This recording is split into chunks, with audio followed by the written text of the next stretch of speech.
welcome, friends, to the How-To Heretic. I'm Uncle Mark. And I'm Uncle Dan. And I'm Uncle Doug. And this is your user's guide to life on the outside. That's right. Leaving religion is the first step into a larger, better world. But it can also be a scary world.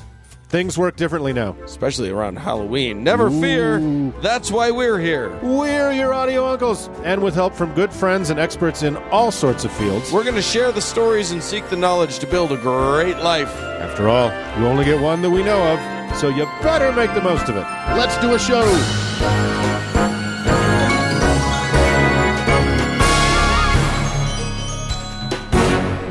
Brothers and sisters, dearly beloved. Don't do that. Beloved uncles. No, I just had PTSD from that. We have the Devil's Triangle again here. Present. Now Three uncles. Now I've got another PTSD. You just PTSD'd me twice. Just don't make threesome. Don't make eye contact. So we're back. We took we're back from vacation. It was great. Because we had a show last week where we pre-recorded a bit. We were unable to talk about the amazingness of our meetup. Yeah, the meetup happened right before you guys ran away and didn't take me, which was rude. It's super rude to the haunted house in D.C. Yeah. The meetup was great. Thank you so much to everybody who came out. Oh, what a treat it was The to meet. meetup and the tour of El Temple Square. We didn't realize, we thought maybe 8 to 10 people would show up for the tour of Temple Square. So when we ended up with 35 people in tow, it was fantastic. It was so much fun. So much fun. Yeah. So thanks everybody, and we'll do another one another time.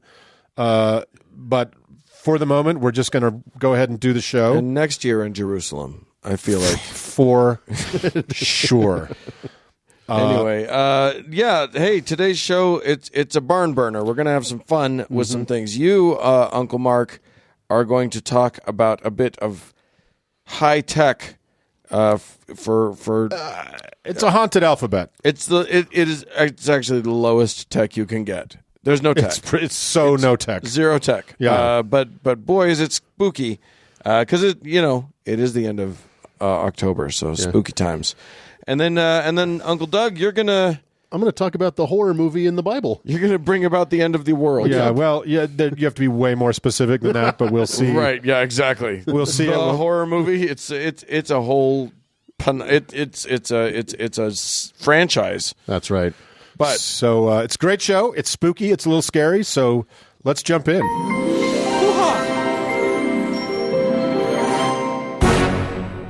Uncle Doug, Sup?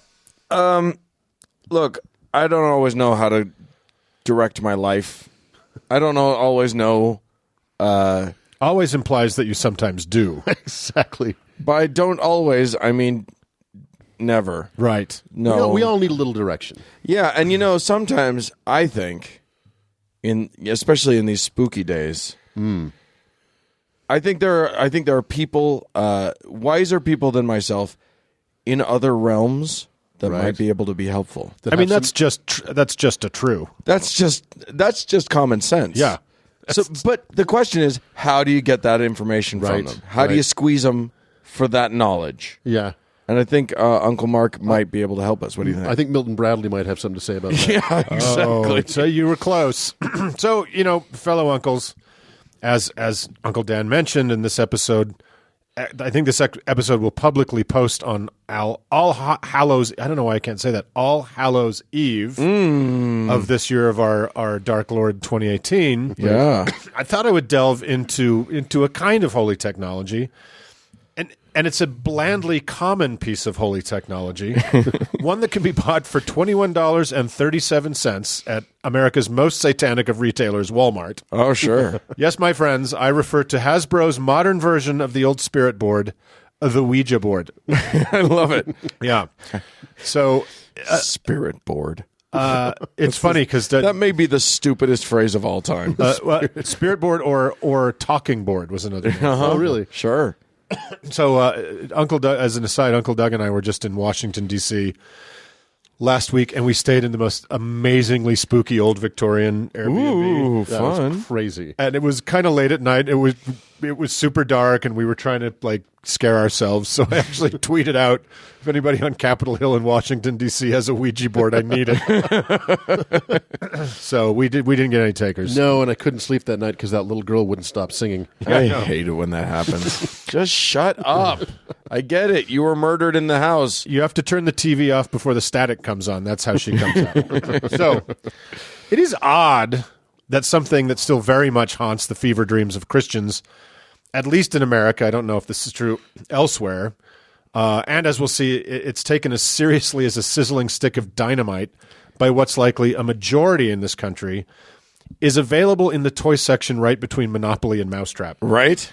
But such are the absurdities of believing in the supernatural, very serious people who are absolutely certain a toy can summon devils from under the Earth's surface. So, what are the origins of this silly but still kind of spooky thing?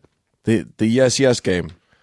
That's right. Can I call it that? Yeah. So I don't know about this. you know a little bit more about this than I had been led to believe. No. By the spirits. I'm literally just going by the title of the thing. Well, I'll demonstrate your correctness that the spirits told you exactly what the meaning of this thing is. Indeed.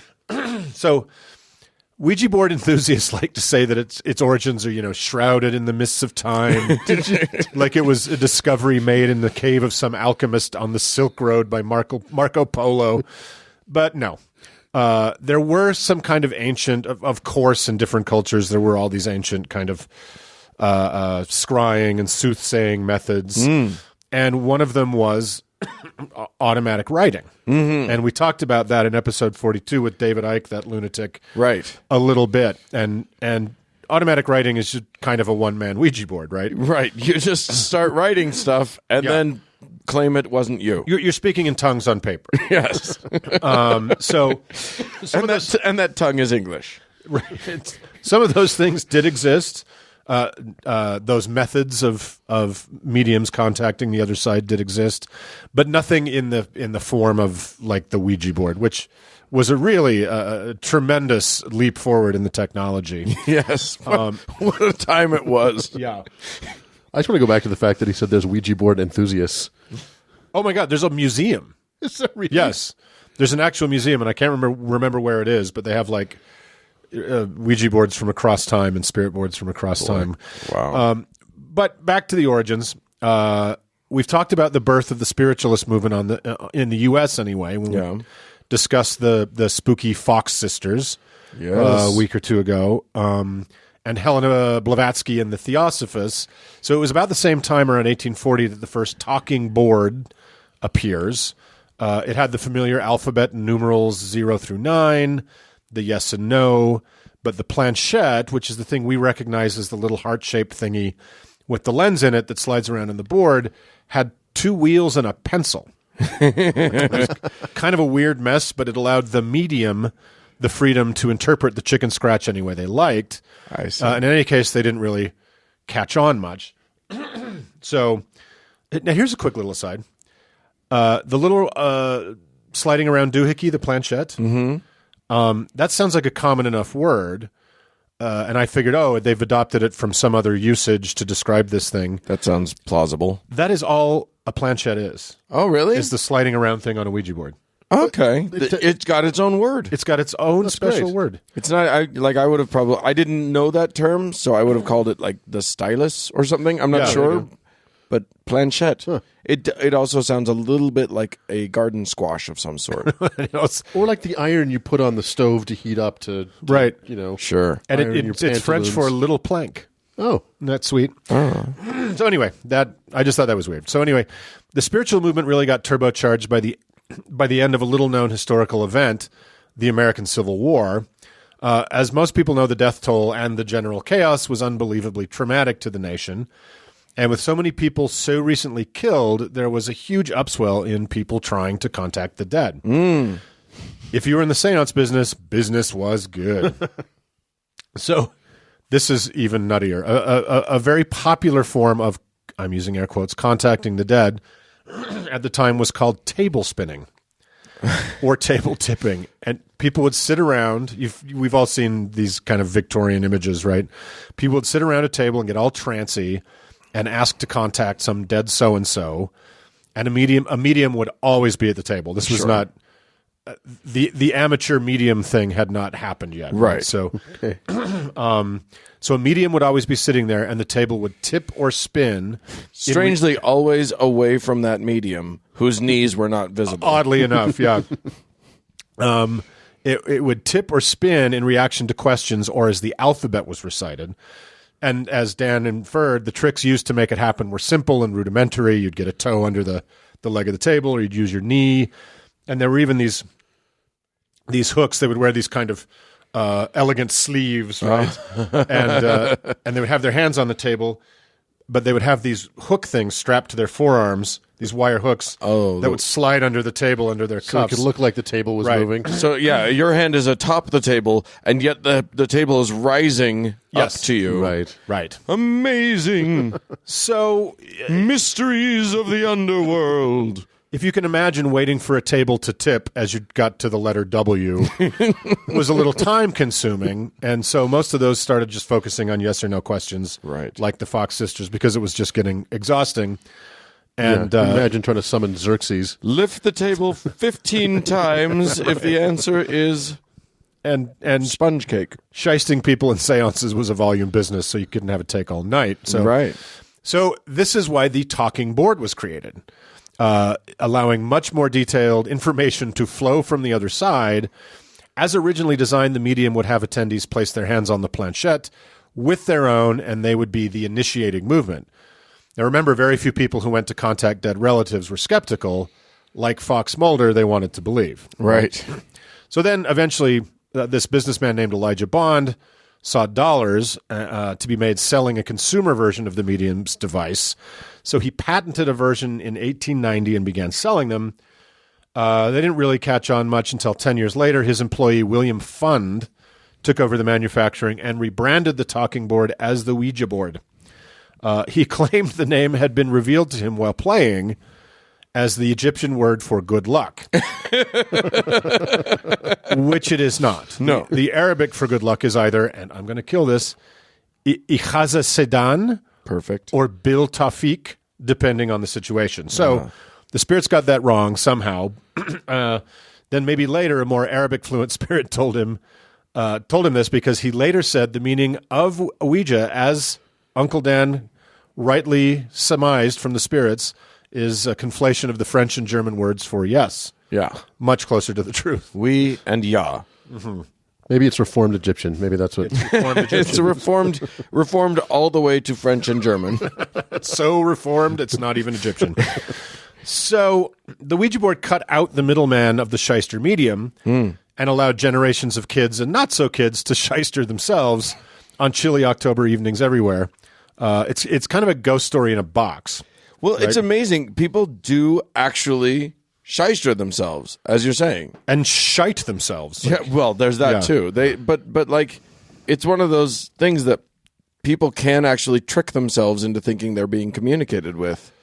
You don't even need someone to be leading it. It's funny. I thought I went to buy one yesterday. Oh, Because I thought it would be kind of a hoot to do one on the show, Yeah. make you guys play, and I would do a sports play-by-play. So I go to this game shop, right, this total D&D game shop, and the guy said, oh, yeah, I've totally got a Ouija board. We went to find it. It was sold out, or something mysterious happened.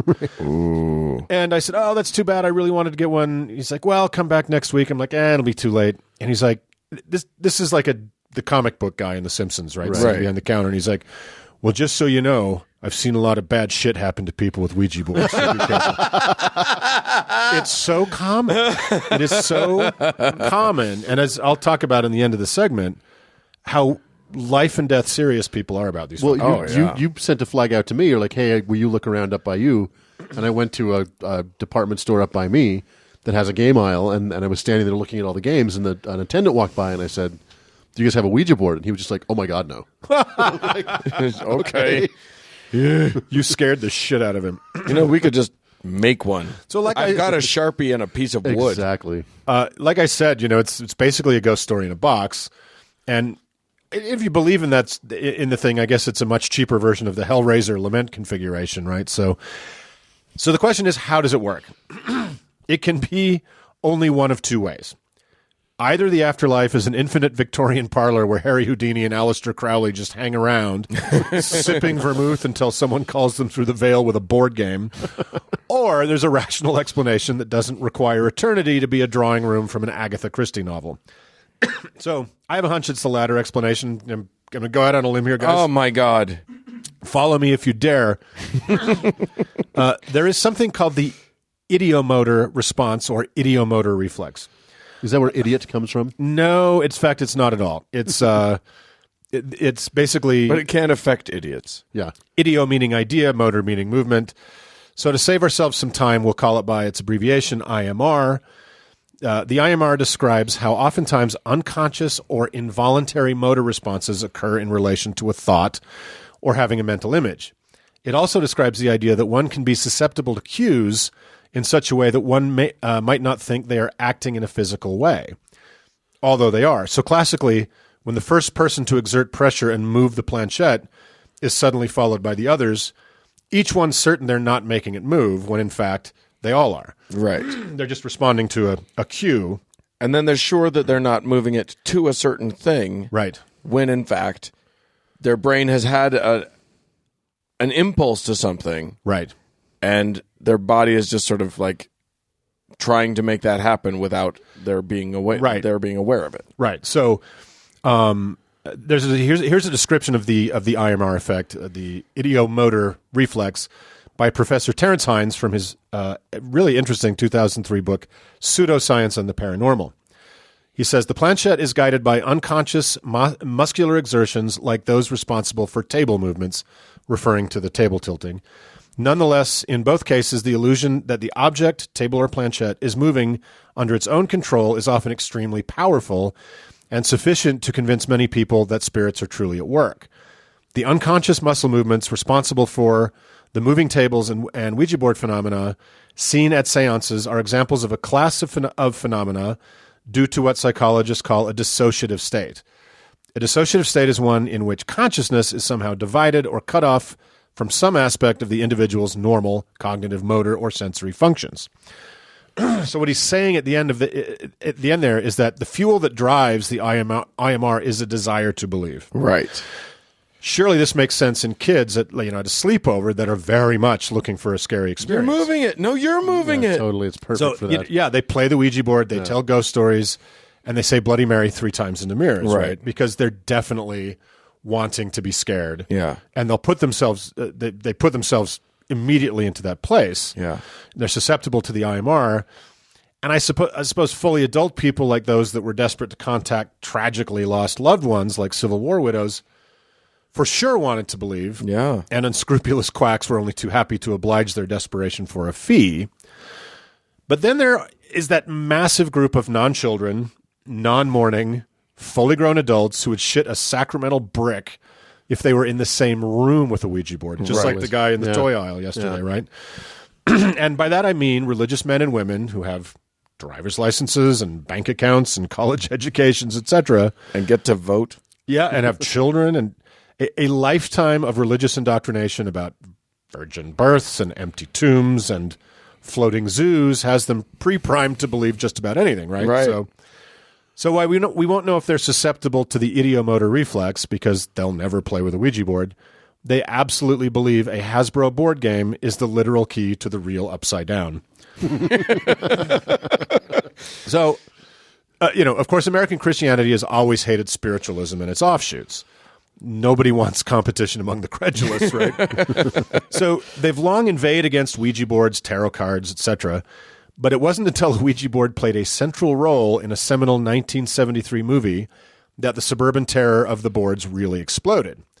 It was the gateway through which evil entered Linda Blair's body in William Friedkin's The Exorcist. Was it really? I've never seen The Exorcist. Oh, you're kidding. I've never seen it. Oh, my God. Really? I guess I need to. It's not just, let's not diverge into this, it's not just a great old horror movie. It's a solidly good movie. Except that it's the one movie that Mormons were all told they shouldn't see, and I am very good about obeying the Mormons. You have selected one last commandment by which to live. No, wait, does she play with the board game in the movie? Well, that I can't remember, but remember that that was so the Exorcist is quote unquote based on a true story, but it was about a boy who had played with a Ouija board, and then an exorcism had to take place. Right. Okay. So the story of the Exorcist follows the same path. I can't remember if she does it in the movie, but that's how they figure out that the devil got to her. So, so the Exorcist is considered one of the critical pins to fall in the creation of the nightmarish American overreaction to the challenging new cultural forces of the 1970s, known as the Satanic Panic, which we covered pretty in depth in episode 23. And The Exorcist reintroduced the humble Ouija board as the devil's diving board into your children's souls. Such is the power of fiction among the gullible that most Americans took the movie at its word. Yeah. Like most Americans believed that the Ouija board was this thing. It is amazing to me how credulous people, especially believing people, like religious people, are about this. Like, they literally don't bother to even question some of these things. If you say the Amityville Horror was based on a true story, Yep. that's done deal. That's the Bible truth. You can just say it. Yeah. But I mean, when you guys were kids, I remember our mother was terrified of Ouija boards. Yeah, she was the Terrifying. living embodiment of the Satanic Panic. I love it. for Yeah. sure.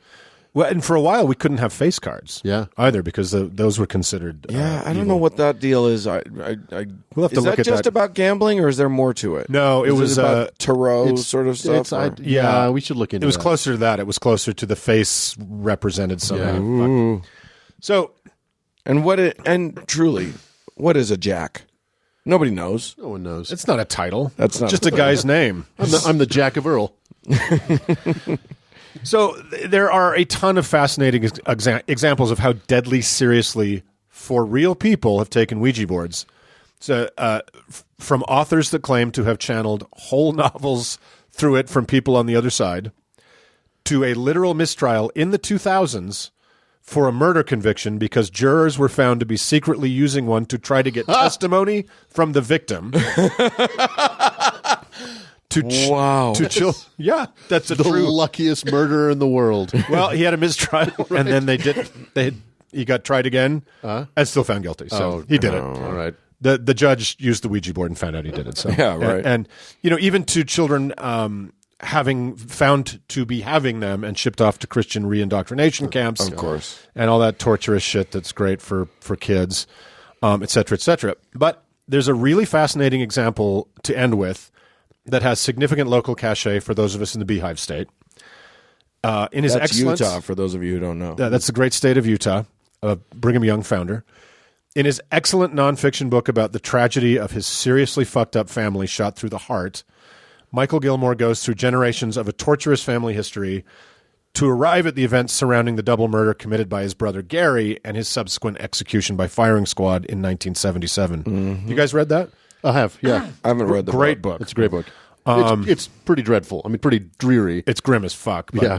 But the central, the axle that the thing spins around is the fact that his family is haunted by a story that his mother and aunts swore was the cause of all their woes and Gary's homicidal infamy.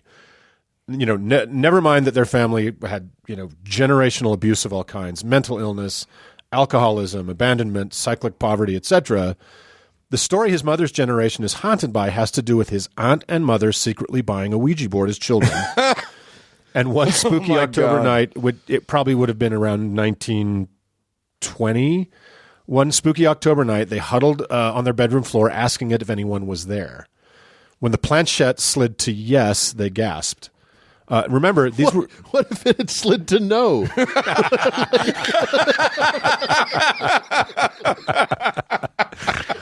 That's the Ouija board equivalent of picking up the phone and pretending to be your answering machine. The call is coming from inside the house. Leave a message after the beep. Beep. Remember, these were devout young Mormons who spent considerable time every day asking a spirit to please respond to them via prayer. Right. Well, So yeah. this was the only time they'd felt like that had ever happened. Yeah. So when they asked the identity of the spirit, it replied, "I am a dead Indian." Oh, God. Another sister panicked and ran out screaming, and the girls were busted by their mother, who went berserk, because she thought this thing was the real gateway to hell. So she slapped the kids around and demanded that they burn it. But of course, kids being kids, they hid it instead.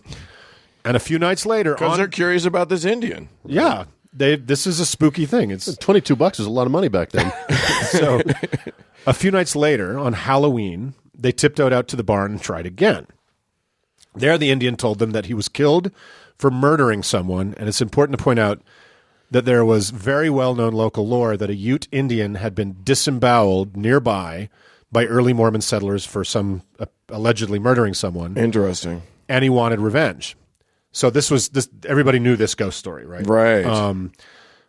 So they were caught by their furious father, who smashed the board to pieces with an axe, I guess, dissuading them from ever trying that shit again. So in the years that followed this event, there were a series of unfortunate events like accidents, the death of a child, etc., that had the family convinced they were cursed by the spirit. Mm-hmm. Michael's mother even claims to have seen the ghost of a mangled Indian leaning over Gary's crib when he was a baby. Oh, God. That's how sticky the ghost stories that adults program into their children's minds can be. Right? Yeah.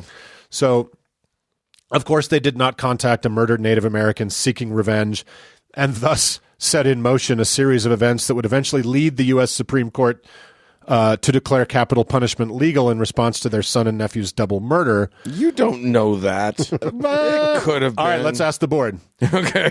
But members of his family, including Gary, it seems, went to their graves believing an alphabet on cardboard had that kind of power. I just kind of think if Native Americans could take that level of revenge for the wrongs that have happened to them, history would be very different. Yeah. Life in these United States would be a lot more uncomfortable.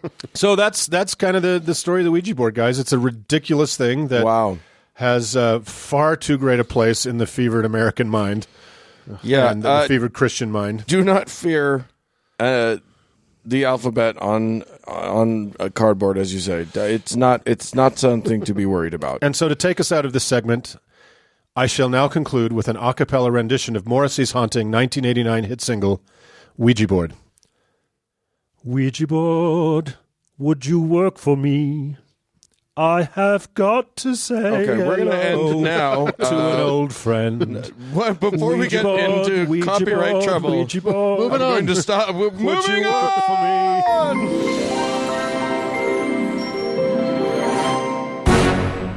Well, gentlemen. Yes, sir. You guys ran away from home for We did. a bit. We did. We have 2 weeks worth of patrons to discuss. And what a couple weeks. Yeah, no doubt. Yeah, we did sort of put out the challenge to make our lives miserable with patrons. Yes. And we're lousy with them. And it literally happened. Yes. So thank you so much, everybody. Yeah. It's Thank our you, kind of thank you, misery, thank you. for sure. Yeah. So we have a bunch of people to thank, including several folks who are going to be rewarded on this episode. So first, we're just going to say thanks so much to Larry, Gus Bus, Cleopatra, Andrew. I'm skipping all the ones that we have to give stuff to. Linda, Devin, let's see, Rob, Patrick, Steve, and English Joe. English Joe.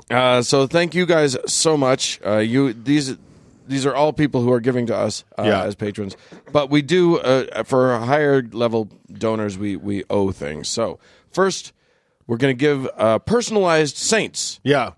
Made up on the spot. All right. I hope you guys haven't planned ahead or anything. Well, I just kind of channel it. I just feel it. Right. Okay. So Uncle Mark, channel one for Canaan. Canaan. Boy, it should. I mean, Canaan obviously is a sinner who has a graven god before God. Okay. So he's going to need he or she are going to need the intercession of a very powerful saint. And I didn't want to have to break this one out, but clearly It's time. it's time. So this is Saint Buddy of the City of Industry. Okay. Yeah, which is a beautiful town if you've never been. And Saint Yabuddy is the patron saint of the Birkebeiner. And that amazing, barn solo dance in Footloose where a gymnast dressed up as Kevin Bacon is just kind of going through some shit and thinking through some shit. I love it. Yeah, that thing. So okay, yeah. Wow. Yeah, so congratulations, Kanan. Kanan, you're rocking and rolling with that one. We also need to give Curtis a saint now, and I'm going to give that one to you, Douglas. Holy, Curtis? Yeah. All right. Curtis is going to be needing the blessing of Saint Edgar Allan Postmark. Okay. Yeah. Who is obviously, as Curtis knows, the patron saint of on-time mail. Oh. And oh God, what else is he a patron saint of? You just got to feel it. You just got to feel it. I guess it's Mr. Macy's Suicide and Boogie Nights. He's got to have a patron saint. Yeah. Yeah. That was a great moment. Okay, great. And I will have to give Jamie a saint, and Jamie's saint is going to be Saint Rufus of München in Germany. Genau, yeah. And Saint Rufus is the patron saint of concrete and porcelain tile, as well as the patron saint of roofers and lion tamers. That's a good one. There you go. So Strong saint. Yeah. Lots of construction, and then that one little circus bit at the end there. They're very similar. You'll figure out why they make sense when you understand his martyrdom. Oh, well, yeah. I mean, clearly Jamie knows. It was a very complicated martyrdom. Jamie knows what's going on. There are two more people that need extra super thinking. This is our first double heaven ever. Is it? Cow. I don't think so. I haven't paid enough attention. I don't know what you people are doing. So, yeah. So anyway, both of you guys, fellas, have come up with saints. I'm going to assign the first one. Tom's heaven goes to Mark. So I really put a lot of love into this, Tom. So I hope you feel it. So, Tom, after life fades from your body so very, very many years from now, you enter a long, deep void of darkness and solace, and your consciousness flees your increasingly lifeless mind. And you have an inkling that maybe those damned atheists were right.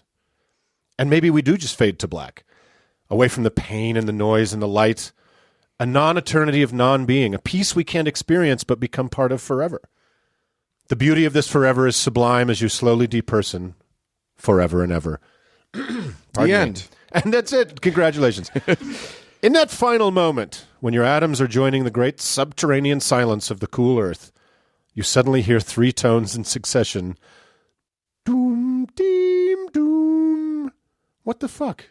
And even more shockingly, That's Totally Tom is taped in front of a live studio audience. Then a song, an almost impossibly upbeat jingle that strangely seems to feature your name and some exaggerated attributes, like Count on Tom when it all goes wrong, and that's why we love having Tom around. You can count on him when the chips are down. What the fuck is happening? Suddenly no longer dead you is asking. That question is not exactly answered when you're propelled through a front door into blinding artificial, quote, daylight. Are you outside? Are you inside? Why is this lawn astroturf? An explosion of clapping greets you from a mob of dark forms just beyond the blazing lights. Men with big rolling thingies are pointing those rolling thingies at you. Death is far more confusing than you would imagine, Tom. Just as you're starting to get your bearings, suddenly your view switches to an attractive but nerdy woman in her mid-30s doing some weird chicken dance in a brightly colored kitchen. Then another quick shift of view to a lanky guy in a Hawaiian shirt doing a nutty pratfall in a bowling alley. Whoa! Then another quick cut to an Asian American guy with armloads of groceries trying to open an apartment door while talking on the phone. And the bottoms tear out of the bags. Everything tumbles all over the place, and then he looks right at you. Then suddenly you're looking at the front of what you now presume to be your house, the one you just popped out the front door of, and through the big front window you now see yourself, all these people dancing like idiots, and an old woman with a walker appears in view, watching the revelry. Suddenly, you're looking at her face as she shakes her head disapprovingly. All of this as the weird song dedicated to you comes to an end. And just as suddenly, you find yourself sitting in some kind of living room. and one that not only has 3 splayed walls. You're sitting at a table deep in concentration, trying to put the final touches on an oversized house of cards for some unknown reason. A knock at the door startles you, and you knock it over. And for some reason, the mob behind the lights finds it hilarious. The dorky woman pops through the door. Suddenly you know her name is Sadie, and she asks if you're working on your famous card house. I was, you say sardonically, and the crowd roars with laughter. Sadie shakes her head and looks directly into what you now realize is a studio camera and says, "That's totally Tom." And again, the darkness erupts with laughter and applause. As she makes her way to the attached kitchenette to rifle through your fridge and cupboards, it hits you. Is this a sitcom? Are you actually in a situation comedy about you, Tom? The incomplete house giving way to lights and cameras and a darkened studio audience? The lines you suddenly seem to know? The tape marks on the floor? Is this your reward for wasting the 80s, the 90s, and let's be honest, the first nearly 2 decades of the 2000s in front of the TV? Is this crazy, fun, colorfully episodic eternity actually heaven? If so, you are fucking down with it.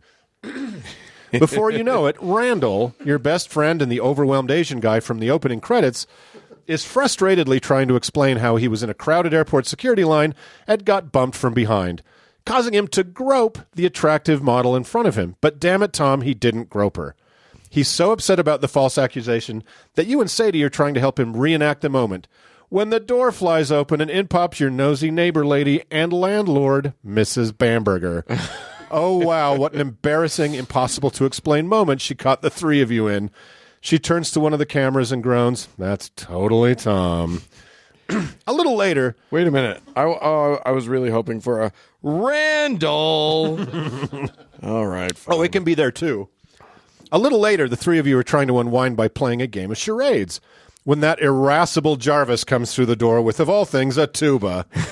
He insists his neighbors won't let him practice in his studio anymore, so naturally, your living room is his only option. What's with this guy? Before you know it, that annoying semi-recurring character Barnaby has shown up with his accordion because Jarvis told him it would be cool after his co-op told him he couldn't practice there either. It's just too crazy. But rather than trying to beat them, you join them, as you always do, Tom, and you bring out your bongos. The ones that drive Sadie crazy, and you join the madness. That's totally Tom, you guys. And after all the hijinks are said and done, and the group of you standing in the evening light in your soundstage front yard, and the thing you had wished for the most in this syndicated heaven actually happens, you do the jump freeze frame and hang there as the end credits roll. It's glorious. And in that momentary, delicious suspended animation, you know a few seconds of peace. But never mind the momentary peace. There's that doom-dee-doom again. Holy balls, it's another episode, Tom. You can't believe your luck at being cast as the lead in your own forever sitcom. Oh my God, the same amazing show jingle about what a dependable friend you are. Those same crazy castmates of yours that feel as real as any friends you had back in No Fun Mortal Life. And here you are again in your living room. You're building a ship in a bottle. Sadie bursts in all wrapped up in a blanket, shivering like crazy because she's got the flu. Oh, no, you're a hilarious, famous germaphobe, Tom. You run one way, but then Jarvis bursts in the back door wrapped up in more blankets. He's sicker still. Before you know it, your house looks like a Civil War field hospital with those 2, Randall, Barnaby, his annoying friend Max, and even old Mrs. Bamberger stretched out everywhere. But knowing you, rather than running for the hills, you've turned into a suburban Florence Nightingale and are making a huge pot of chicken soup for your beleaguered friends. Now that's totally Tom. Jump freeze, end credits, doom-dee-doom. Jarvis is really in a pickle. He left a gag gift he made for you because you're a famously heavy oversleeper on the bus. It's a big alarm clock taped to a bunch of fake dynamite. It's all over the news. The police are going crazy. And worse just yet, it's got a card with your name on it. Yikes! But don't worry, Randall and Sadie have a plan to disguise you as an old-timey English colonial explorer with a pith helmet and all. It all goes totally wrong when a news crew mistakes you for a famous expert on terrorism and you have to cook up some story live on national TV as your mustache begins to fall off. The police trace it back to Jarvis, and the episode ends with all the gang having an I Am Spartacus moment at the courthouse, and the judge just throws up his hands. That's totally Tom. Jump, freeze, doom-dee-doom. Now, why in the world would Sadie sign you both up for a dance contest? You don't dance. Who are you competing against? It's that Barnaby with your ex-girlfriend, Natasha. This couldn't get any worse. Oh, it just did, Tom. Sadie flips over a banister trying to warm up and strains an old baton twirling injury. You're doomed. Well, you think you are until Jarvis arrives in his best Sadie drag. What a crazy setup.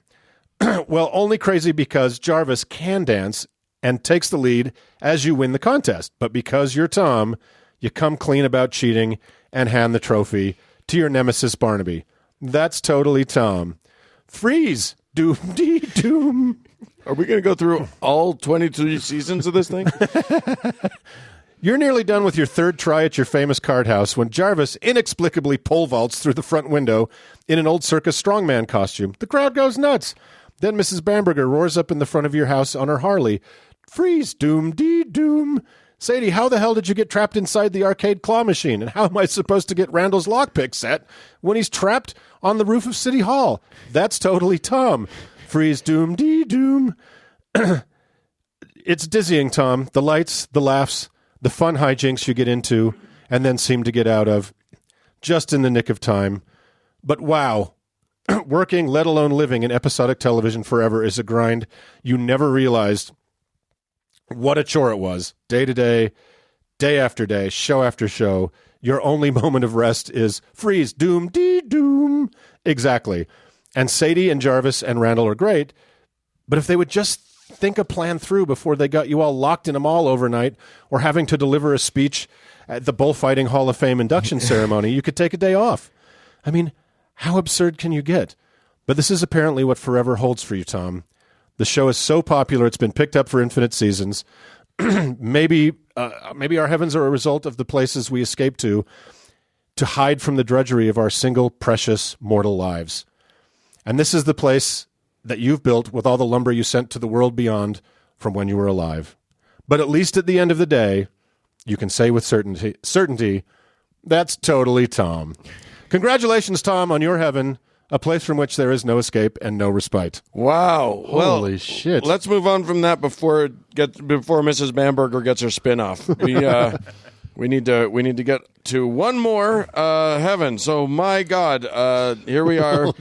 Joel gets his heaven from Uncle Doug. Well, I don't know how I have to follow that up, but fuck. Try. So Joel, just try to keep it like maybe within the bounds of less than an hour. Joel, your heaven will be to live out whatever bliss you please. Whether it's an eternity of contemplative solitude pondering over the artistic works of all sentient life in the universe, past, living, or future, or whoring it up with the same panoply of sentient life, or hell, whatever pan-galactic bestiality tickles your fancy. Freed from this mortal coil, you will no longer be bound by the laws of physics and can travel amongst the heavens in the twinkling of an eye. You can watch stars form in the Horsehead Nebula in the morning, pass through a black hole for lunch, and visit the home planet of Grimace for dinner. One caveat is that all of it, whether pondering the meaning of the Neptunian composer Briscus Oris Bam Bam Windus's 95th Symphony, the surprisingly subtle needlework of Lord Xenu, or the spine-crushing slam poetry of Paula Nancy Millstone Jennings of Sussex, England, you must do it all to the soundtrack of Billy Joel. Oh, Joel, this may sound positively lovely if you were to assume that you were exploring the depth and breadth of the known and unknown universe to Monsieur Joel's early oeuvre from records such as Piano Man, Cold Spring Harbor, or The Stranger, but unfortunately you will have to sweep through the Crab Nebula and drift between the galaxies to 1993's River of Dreams and, God forbid, 1989's Stormfront. And before you try and defend the latter album, just remember that you will have to approach every star in the universe to the dissonant and outdated tones of We Didn't Start the Fire. And although you might be a fan of that song, remember, there are 1 billion trillion stars in the universe. Will I have access to the live albums, you may be asking? The answer is no. That could be a blessing. Although you can stand at the edge of time and space and gaze into the unknown, Billy Joel's door-busting recordings from Shea Stadium and Madison Square Gardens are off limits to you. How about the compilations? Well, Joel, in the words of one of those songs you will not have access to, you ought to know by now. So, Joel, prepare yourself for your coming godlike status as the universe is laid out before you like your own personal playground, all set to the soundtrack of the Jack Kemp campaign. And if you're tempted to familiarize yourself with the second half of BJ's career, I would not recommend it. After all, you only have one life to live here on Earth. You will have an eternity to spend with your namesake's lesser records. Enjoy. Well, that's going to last for the longest time. See what I did there? Hey-o! Uptown Girl. I did it. You did one. I did one. Well, listen, everybody, I'm sorry you had to endure all of that nightmarish bullshit, but thank you so much, you guys. This was a great week. We do it with love, and it's because we are so appreciative of everything that you guys do. If you would like to be recipient of our adoration and forever love, you can do so by going to howtoheretic.com, click on the Patreon thing, whatever the link is, and just sign up. It's easy. And money. And if you can't do that, and in addition to that, if you can do it, please go to wherever you can give us a 5-star review. Do that early and often, and it'll spread more love all over the place. So, all right. Love you. Let's move on.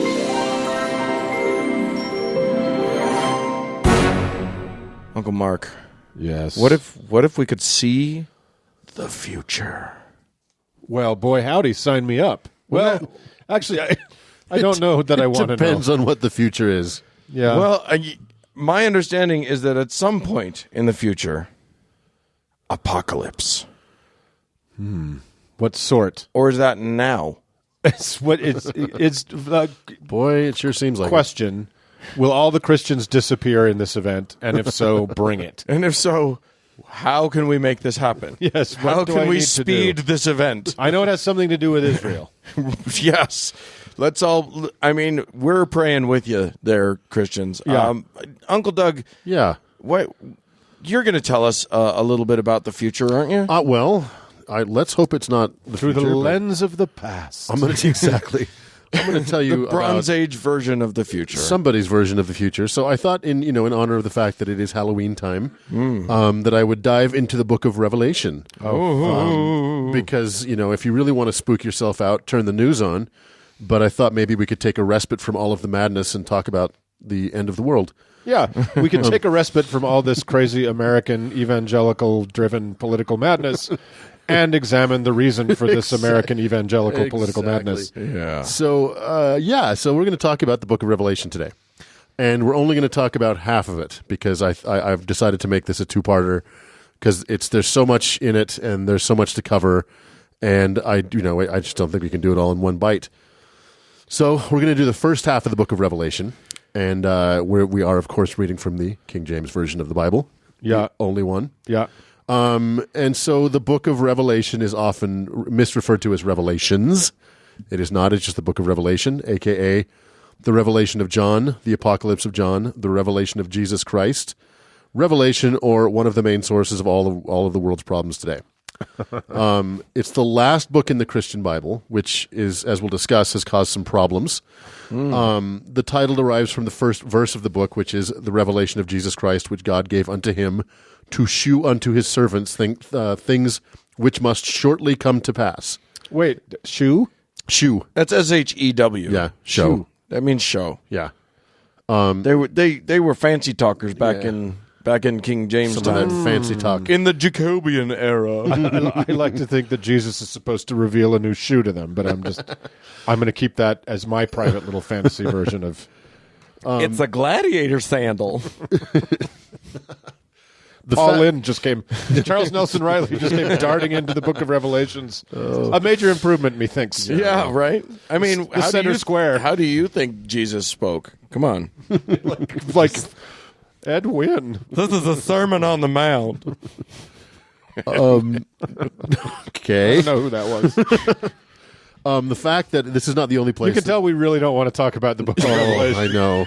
Least of all me. Yeah. The fact that this is not the only place where it refers to things which must shortly come to pass, Yeah. Strangely has not caused any Christians 2,000 years later. Hey, look, shortly, a moment's pause. there's a lot of wiggle room in the word shortly. Exactly. Not a huge amount, but Yeah. if you're talking about an eternal clock. Enough maybe. to drive a crusade and several car bombs through. Yeah, well, if we're talking about a book that has that people have decided means that there's only 6,000 years of human history, and Yeah, this is true. and that's 4,000 years in. Yeah, it's not shortly. That's true. Right.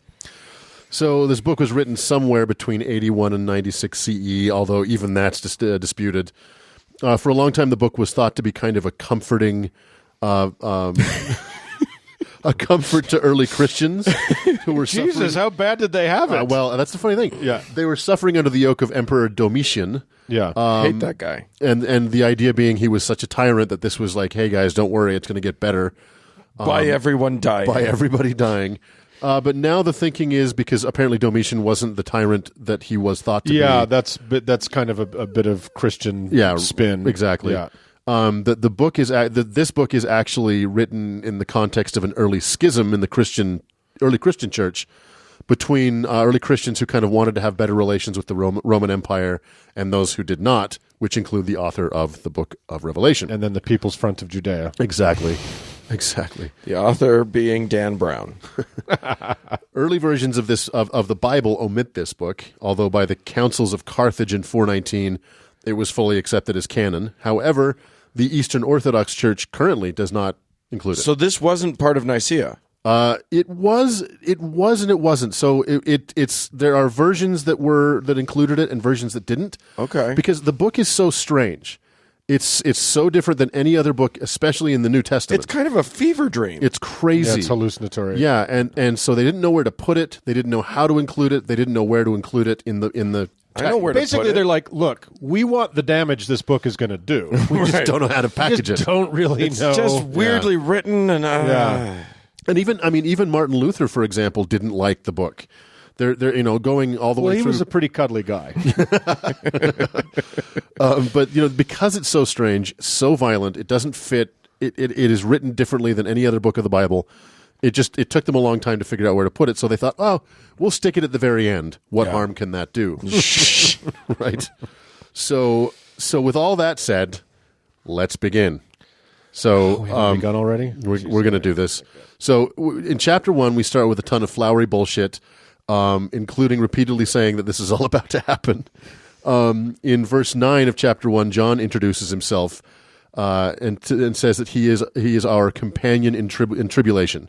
Okay. Again, the John that wrote this book, he identifies himself by name, but it is obviously and certainly not the John who wrote the book of John, or even a guy named John. Right. We don't know who wrote this book.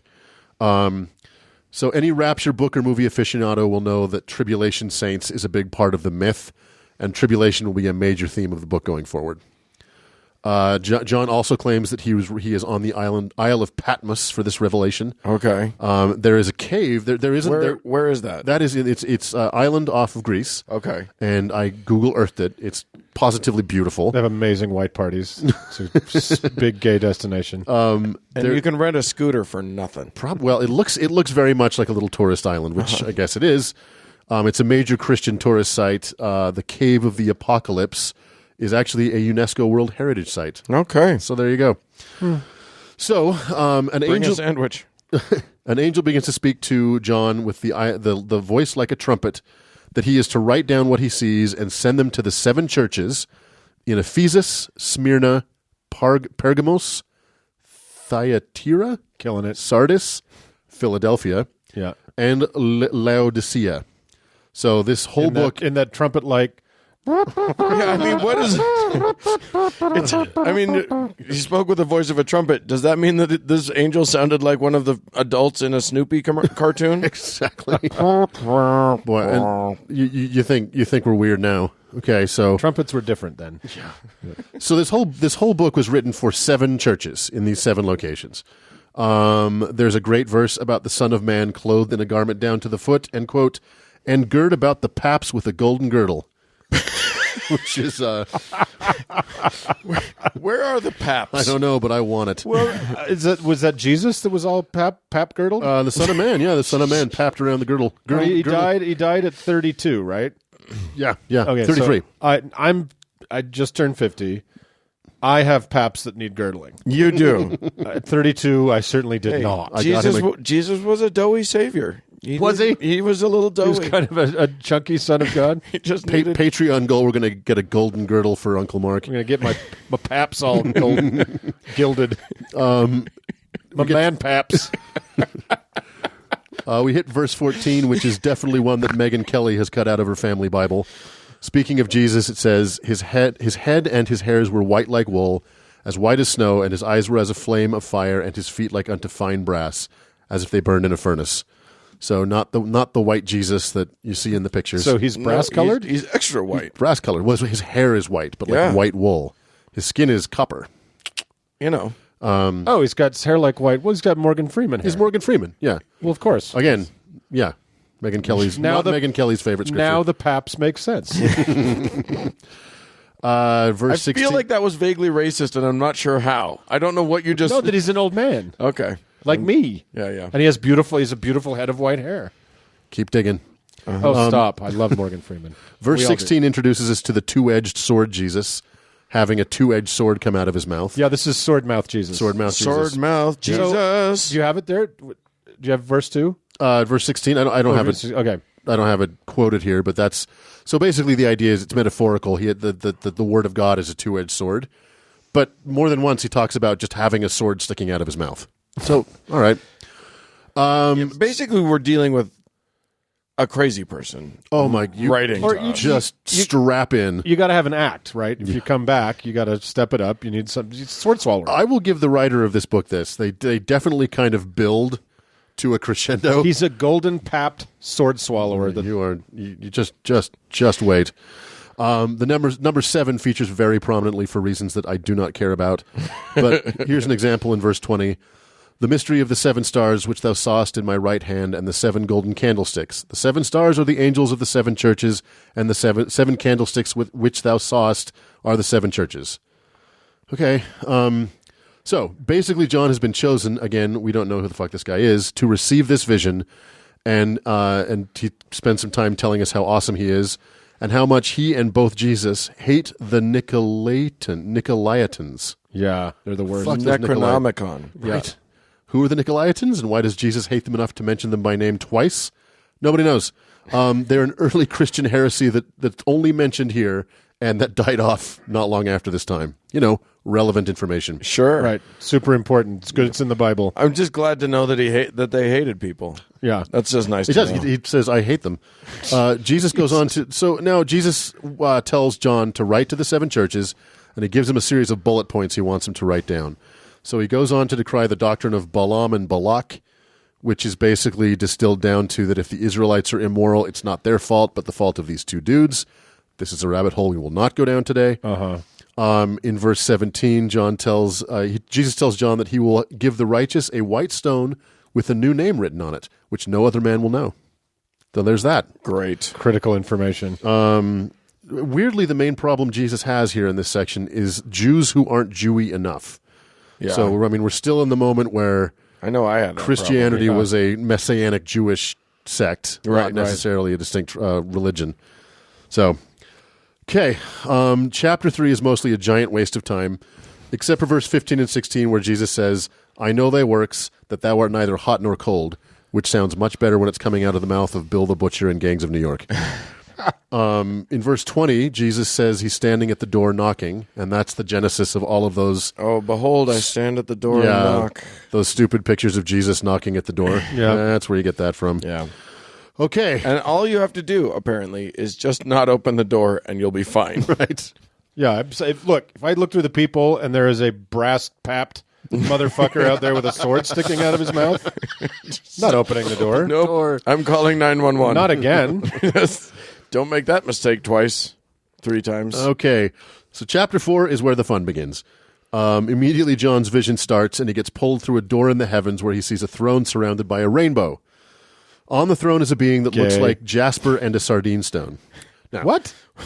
Jasper and a sardine stone, which sounds like a mid-60s prog rock duo, but turns out to be colorful, mostly red stones Okay. So God is red. with a rainbow around No, him. God's not made of stone. Well, he's like unto Jasper and a sardine stone. Okay, so he's colorful and he's surrounded by he's gay. Yeah, he's you're trying to make sense of this, and A that is red gay man. the wrong strategy. Yeah. Exactly. He's Santa gay. What condition are his paps in? Around the throne were 24 seats with 24 elders with gold crowns. 24 being 420. No. 24. That's correct. Okay. Yeah, my bad. See, we've already got a schism. God going on. damn it. We've schismed on the show. We We've- skizzed. God damn. There was lightning and thunder and 7 lamps of fire which began to burn, representing the 7 spirits of God. Okay. All right. Great. There appears to be There a goes crystal... your Trinity theory. I know. Yeah, Right. that's 4 more than they've already established. What the fuck, guys? There appears to be a crystal ball in front of the throne. And I'm not kidding. It says Why not? There's a sea of glass at the foot of the throne. So yeah, and then there were 4 beasts around, full of eyes before and behind. So clearly, John Butt eyes? eyes all around. Yeah, him. I'm saying he has butt eyes. These beasts have butt eyes. Yeah, these are the what, do they have names? I can't remember. They're not named in the first half of the book. Okay. Clearly, John is somewhere around Barstow because the drugs are beginning to take hold. Right.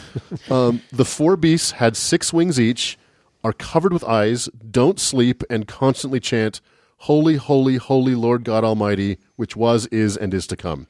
How annoying would that be? I know, right? I don't think we have yet written a heaven this stupid. I really don't. Shit, you should have just saved this as heaven. As a heaven No for- doubt, right? God. God damn it. So Holy, holy, holy.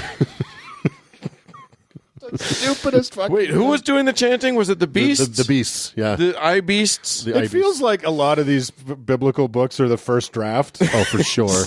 And then he got killed with an arrow or a catapult or Exactly. something. I and mean, never got. This is all the pitch meeting. You right? definitely nailed it. Like, this is such a what's his name? A Gonzo guy. What? Hunter S. Thompson. Hunter S. Thompson. For This sure. is 100%. Yeah, it's like a Ralph Steadman illustration. His illustrator. It's just a goofball like drug trip. yeah. And we're just getting started. So, chapter 5, John sees a book to the right of God with 7 seals. Yeah. A strong angel asks if there is anyone worthy to open the book, and there isn't, which really bums John out.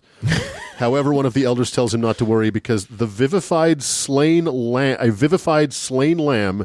with 7 horns and 7 eyes is on the case and will open the book. So this dead, gory lamb with 7 horns and 7 eyes. Yeah, vivified refers to vivisection. Like Right. this thing has been flayed. Yeah, slaughtered. I it's see. ripped open. Honestly, if this is the great glory of the beyond, this is the kingdom of God. Yeah. If the elevator doors opened and I saw this, I'd just be like, lobby, Door closed. lobby. Basement. No thanks. I'll go to the basement. I don't even care. I don't care what. Exactly. Don't even tell me what hell is. I'm going. Well, It can't be more fucked up than if this. it opened up and you saw this, you would assume hell, and Right. you'd be like, "Motherfucker!" Right. So this horrid monstrosity takes the book, and suddenly all of the beasts and elders have harps and golden vials full of odors, and begin singing a new song. Well, you need the odors to anoint your paps. What's that? Oh, you got to keep with brass paps. You gotta keep As sheen. they sing, a multitude of angels appears and sing along, numbering, quote, 10,000 times 10,000, which is 100 million. Okay. 100 million. Okay. Yeah, all right. So what's the song? They don't tell us. It's Bummer. copyrighted. We can't sing it on the show. Bummer. In chapter 6, the Lamb opens the first seal, and one of the beasts tells John to come and see. One of the beasts tells John to come and see, and what he sees is a white horse, on which there is a rider with a bow and a crown to go forth and conquer. Okay, great. In the second seal, John sees a red horse, whose rider has the power to take peace from the earth, and he has a giant sword. I wonder at some point if John is like, I am not an art history major. Slowly back into it. Like, I don't. The symbolism is a little opaque to me.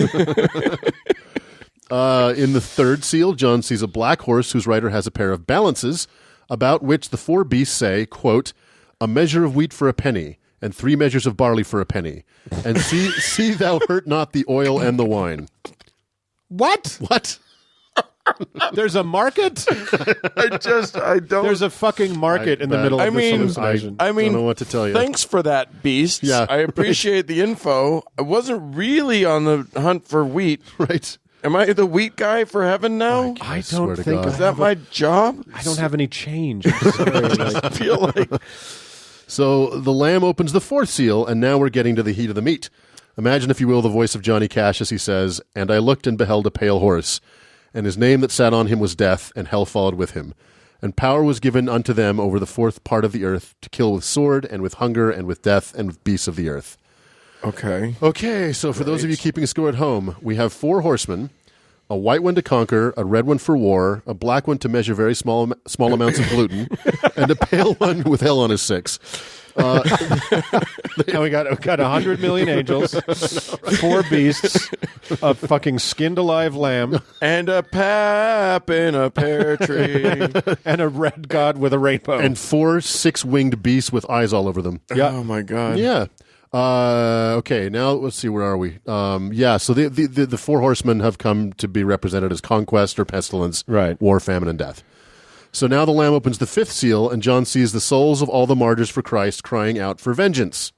Vengeance. Vengeance. It's basically Sam Jackson right before he puts a hole in Brad's big brain. When the 6th seal is opened, there is a great earthquake. The sun is blacked out, and the moon turns to blood. I'd just like to put a marker down here and say the sun is going to spend a lot of time getting blacked out from now on. Okay, hold up. Just one point of order here. Yeah. So the saints that died, the martyrs for Christ, Yeah. calling for revenge. Uh-huh. That's a rewrite from the original because a lot of these people went to their deaths willingly. Right. And basically what they're saying is like, how long must we, kind of be here as martyrs until you avenge the deaths that we willingly walked into? Right. You're asking this to make sense. Yeah, It's the okay. wrong strategy. Yeah. I just found that one little flaw in the narrative. Well, yeah, you seem to have hit on a weird anomaly of a Yeah, because an error. so far it was a You were with it. smooth sailing. We can fix that up in the rewrite. Yeah. We'll fix it in post. What's funny is that I don't know. I've never read this part of the Bible, but I've heard plenty about the 4 horsemen of the Yeah. apocalypse. I always imagine them riding together, like the wraiths of They Middle will. Earth. I They feel will. like there's an answer to that. Yeah. And like any good, writer, he's setting up our characters. We're getting to know them, really Okay. getting deep into what motivates them. But they're all behind separate seals for right now. for right now. But I guess we just opened the seals. Yeah, I guess so. they've Now they're mingling with the beasts and like. And the seal is a book, right? It's a So it's like a sealed portion of a book. So they're ripping Right. open these seals. So there are literally men on horseback in the book, but they're Yes. not written in the book. They're just guys in a book. It's like the most fucked up version of the opening credits of Reading Rainbow. Right? That's exactly what this is. LeVar Burton and he opened the Yeah. first seal and beheld, and it was LeVar, was death, The bearer of paps and wheat. he beheld, and it was death. Ba-dum-bum. Okay, so the 6 seals open, the sun is blacked out, the moon's turned to blood, the stars fall from the heavens, and the mountains and islands are all shaken out of place. All the men of the earth, from kings on down, flee into caves and beg the caves to collapse upon them to escape the judgment that is surely to come. Please, cave. Look, Cave, I've never asked for it. All right? Look, I don't know where your dick is, but I will blow you. I will suck your dick if you'll just collapse. Just this once. So, Because that's how, oh my God, that's how you kill yourself. Right, no, exactly. Is beg a cave to collapse. Jesus Christ. As we enter chapter 7, John is clearly regretting eating that last cap because we are really going off the rails. Still in the sixth seal, John sees 4 angels at the 4 corners of the earth holding back the 4 winds. Because what a globe has is 4 corners. Exactly. Right. Well, we established that in Genesis. So, okay. It's hospital corners. Another angel ascends from the east, telling the 4 angels not to hurt the earth until he's had a chance to brand the servants of God on the forehead. How many servants will get the apocalyptic seal of approval? 144,000. Oh, yeah. Wait. Because I have listened to enough God-awful movies episodes to know that the Christians are terrified of being branded in the final days. I know, right? Well, this is a mark of salvation rather than the mark of the beast. I'm just saying, any mark. Right. You hear about these, if you mention like a government marking the people or Right, anybody totally. marking the people, it's the scariest thing they've ever heard of in Right, their life. it's fucking over. It's fucking because over, that's yeah. the beast, that's Satan. No, the mark that's happening is the good mark. That's right. You want to be marked. Yeah. Jesus Christ. You want to be Uncle Marked. Yeah. 144,000. Mark takes out his paps, you better look out. And actually, you know where that 144,000 comes from? We talked about this we were talking about the J-Dubs, I think. Is, Yeah. It's 12,000 from each of the 12 Yep, tribes. exactly. Oh, okay. 12,000 from each of the tribes, and that would be Judah, Reuben, Gad, Asher, Nephthalim, Manasseh, Simeon, Levi, Issachar, Zebulon, Joseph, and Benjamin. Yeah. Where's Manasseh? Oh, where's Ephraim? Fuck off. Now, a multitude greater than any man could count, clothed in white robes and holding palm fronds, along with the angels, the 4 beasts, and 24 elders, all worship God, saying, Amen, blessing and glory and wisdom and thanksgiving and honor and power and might be unto our God forever and ever. Amen. It is so hard to make Thanksgiving work in that cadence. Can we just say thanks? One of the elders tells John that all these people in white are those that came out of great tribulation and have washed their robes and made them white in the blood of the Lamb. And that is how we get the Left Behind series and the career of David A.R. White. It is also not how blood works. I have tried to get blood out of clothing. If you wash them in the blood, Yeah, tell us more about that. not going to go white. tried to get blood. Look, Trying to get blood off of rolled up carpet. all I'm saying is, basically, it's not going to work. You just burn the whole thing. All right, so we're in chapter 8. Is the opening of the 7th seal, which starts with, quote, silence in heaven for about the space of half an hour. Now, Well, at least the droning of the beasts going holy, holy, holy has stopped. This is the biblical reference to intermission. exactly. Right. And when I was a young Mormon, it was a hilarious joke in seminary that, see, there's no women in heaven. Because it's quiet for half an hour. Oh, fuck, really? Oh, yeah. That is delightful. That's What just a hilarious joke. Yuck. Brother so-and-so. Now appear 7 angels before the throne of God that are given 7 trumpets. Another angel appears with a golden censer with plenty of incense. And 7 cherry pies. The angel with the censer lights it and then throws it at the earth, causing earthquakes. Oh, great. Thanks, angel. Helpful. So the 7 angels prepare to sound their trumpets. The first angel blows, and fire consumes a third of all the forests of the earth. Oh, cool. The second angel blows, and a third of the sea turns to blood, causing a third of all sea life to die and a third of all ships to sink. The third angel Because blows. they can't float in blood? Right, exactly. They float in water, but not in blood? And meanwhile, some guy's back at the Black Horse buying the wheat. I know. And it's like, whoa, what the fuck? What's happening? What did I miss? The third angel blows. Got quiet for half an hour, and this shit. The third angel blows, and a star called wormwood falls from the heavens and poisons a third of all the fresh water in the world. Because that's how stars work. Now, you may or may not know, and this is true, that the Ukrainian word for wormwood, which is a medicinal herb, is Chernobyl. Yeah. Oh. That is for an atheist, that is a pretty weird fucking That's pretty thing weird to one. contend with. But all of the Christian sites that talk about the book of Revelations, this is their, like, check fucking mate. Right. Yeah. Like, see this coincidence that happened in the Ukraine in whatever, This is 1980, their whatever. 7 trumpet drop. Right, yeah, exactly. Right, exactly. Well, I mean, it's pretty easy to go like, aha, forest fires are happening everywhere. That's a trumpet. yeah, doesn't seem to bother them. Anyway. Yeah. The fourth angel blows, and a third of the sun is blocked out. Again, covering the earth in darkness. A third of the sun. Not darkness. Right? Twilight. Yeah, Twilight. No, literally, a third of our sunlight would be plenty of sunlight It's to light just us. overcast. Yeah. It's more than enough. Still John play a game of stickball perfectly well. still run around with your hoop and stick. Yeah. John hears an angel flying around in all this chaos, basically telling everyone. How does he hear it? Well, The singing, the earthquakes, the wormwood, the praising, the trumpets. blood ocean. It's the trumpets. this angel's Yeah. basically telling everybody they get what they deserved, and if you think this is bad, wait until the other 3 angels blow. Oh, God. So that- Take away the trumpets. No shit. This gets us to chapter 9, where the 5th angel blows his horn, causing a star to fall into the earth, making a giant chasm, causing smoke to rise out of it, and wait for it, blot out the sun. Wait, what is this star called? It doesn't have a name. What? Desmond. All I'm asking for is a little consistency. Just a little bit. Oh, If you're going to name one star wormwood, name the other one whatever. well, and if you thought Nightshade. Dickweed. if you thought a third of the nation of the world's forest burning was bad, out of this chasm come locusts with scorpion power. These locusts are commanded to harm nothing except men without the seal on their foreheads, Oh. and to torture them for 5 months. Oh, great. Okay. And so here's a nice description of the current state of affairs. Quote, "In those days shall men seek death and shall not find it, and shall desire to die, and death will flee from them." Good night, son. And we're Christians. So yeah, so all the caves had been convinced to collapse. So there was literally no other method by which to end your life. it is so Dante's Inferno, isn't it? It's just like a continuous, spiral down. I just want to. I'm just picturing guys like everybody just sort of unhappily eating their lunch as scorpion whatever critters. Scorpion locusts. Scorpion locusts are just stinging them.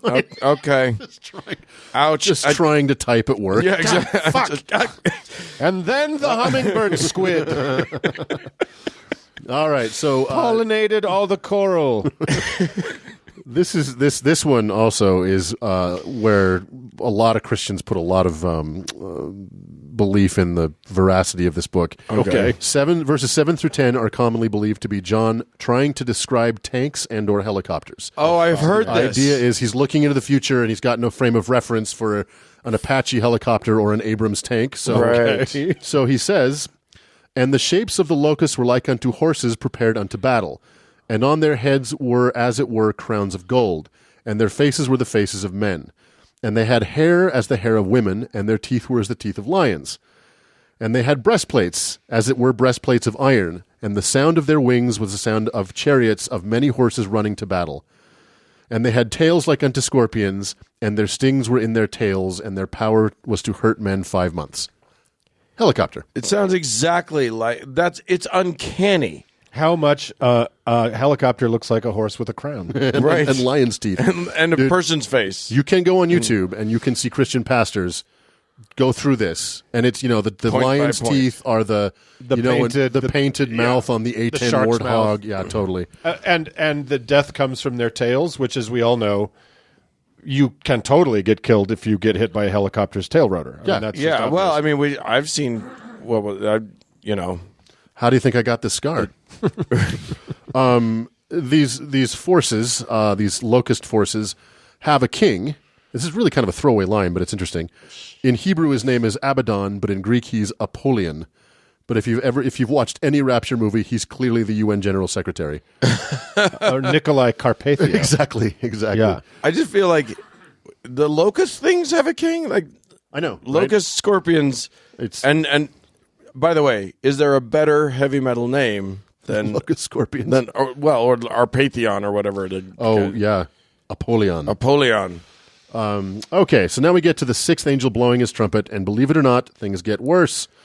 The 4 angels that are bound in the Euphrates River are loosed upon the earth. It seems pretty clear that these are the 4 horsemen you've been waiting for. Oh, okay. And they have an army with them. They're that not the Titans? No. I'm pretty sure that's the Right. version. That's the Titans. Oh, shit. They have an army with them that numbers 200,000, which is 200 million mounted troops. Right. Yeah. Mounted, That's however, an overwhelming force. That's a big army. That's that could take on the Mongols. Yeah, for sure. They're mounted, however, on fire-breathing horses with lion heads and snake tails. Okay. That's not a horse. So, as all of this is happening, there's still some sizable percentage of men who will not repent and continue to worship false They're idols. just not convinced. Ow! Exactly. Ow! I don't know. The stinging of the scorpions, and then they're like, "So, do you believe in God yet?" No. Look, I can explain away your trumpet that turned a third of the sea to blood. I can totally explain this. Look, I got that. Yeah. Okay, so chapter 10 begins with another angel coming down from heaven with a rainbow on his head, carrying a little book. He lands with one foot on... It's a little book. He lands with one foot on the land and another on the sea, cries out... Does it say little book? It says little book. Little book. Just wait. So he lands with one foot on the sea and one on the land. And So he fucked up and he just falls over. Yeah. and Ruins then his book. He cries out and 7 thunders ring out. And at which point John is commanded to write what the 7 thunders said, what they uttered, but then seal it up forever. So we don't get to know what the 7 thunders said. What the fuck? I know. Okay, well then don't tell us about it. If I honestly, right? if I had like a very creatively imaginative 10-year-old, Yeah.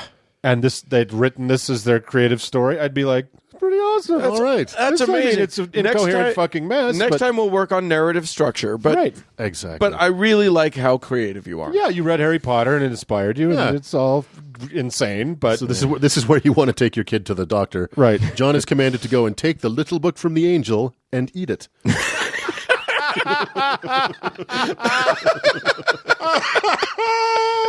this is the longest setup for a joke ever. All that was just to make him eat a fucking book. A little book. A little book. Also, yeah. P.S. Not how books work. Why did he eat it? It doesn't say. What's in the book? No, well, all it says is although it's as sweet as honey, it makes his belly bitter. Well, What? yeah. So, you know, That's not how honey works. Whoa, this is a delicious book, but exactly. have you ever tried to digest pulp? You know, in the middle of all this fucking apocalyptic insanity, here's a little nosh. And a moose bouche. Here's a little honey book, babe. Palate cleanser. Okay, so all right, so that's chapter 10. Now, Oh my god, I'm sweating. we're in chapter 11, which is the last chapter we'll cover today. Thank God. John is ordered to measure the temple. With Wait, we don't get to learn anything about what was in the book. Nope. Well, he ate it. It's just It's gone now. An angel came all the way from heaven, did not nail the dismount.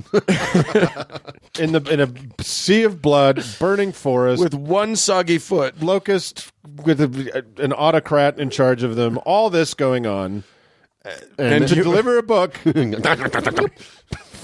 That's the craziest thing I've ever heard. And now it's turned to shit.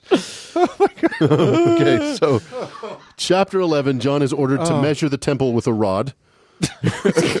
But not Because you know what's important when the earth is like spinning out of control is a survey. exactly. But he's commanded not to measure the courtyard around it because the Gentiles will tread it underfoot for 42 months. I was getting really fucking tired of this fucking book at this point. For 42 months. Which, by the way, if you happen to know the measurements of a trod grounds, you're fucked.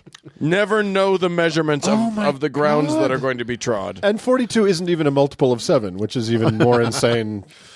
Okay, It so is the meaning of life. it is the Yeah. it is actually it is the answer to the question of life, the universe. What is the everything. meaning of life? Yeah. Two prophets. Okay, so we're moving on from the court now. Two prophets will testify for 2,260 days, dressed in sackcloth. During this time, these two dudes can and will spit fire, turn off the rain, turn rivers into blood, and smite the earth with plagues. But when their preaching is done, Satan will overpower and kill them. Okay. Their bodies will lay in the streets of Jerusalem for 3 days without being buried. Not surprisingly, the people of Earth are happy that these two genocidal maniacs are dead, and they celebrate by sending each other presents. So wait, Satan's the one that kills them, Yeah.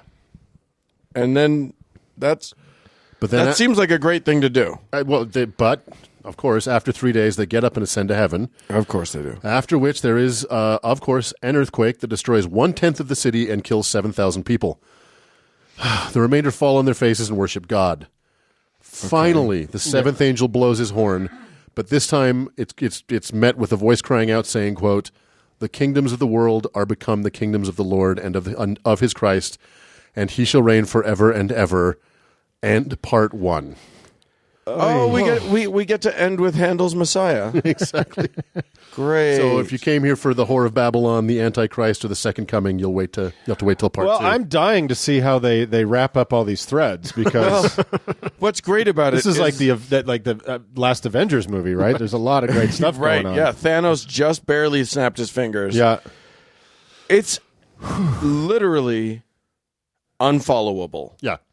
I It's don't nonsense. care. I don't care how hard you work to parse that shit. You'll just be making stuff up. Yeah. It's totally incoherent. There's nothing in there of any value or use. But you know how much time has been spent over the millennia Oh, of yeah. people trying to crack the code, like get the numbers out and what figure out does the it mean that he ate mathematics. the little book?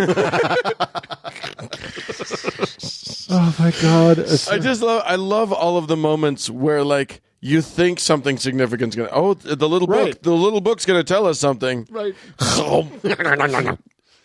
Wow. It's all red herrings. It's an this entire is like just a if there was an online M. Night Shyamalan twist generator, and then you just listed everything it pumped out in what random sequence. That's what you would get. And if I can just tease it out a little bit, part 2 is crazier.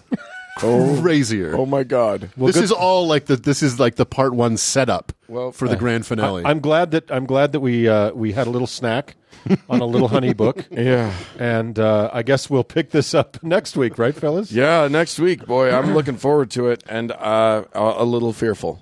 All right. Well, let's move the fuck on. Okay. Blow that last trumpet.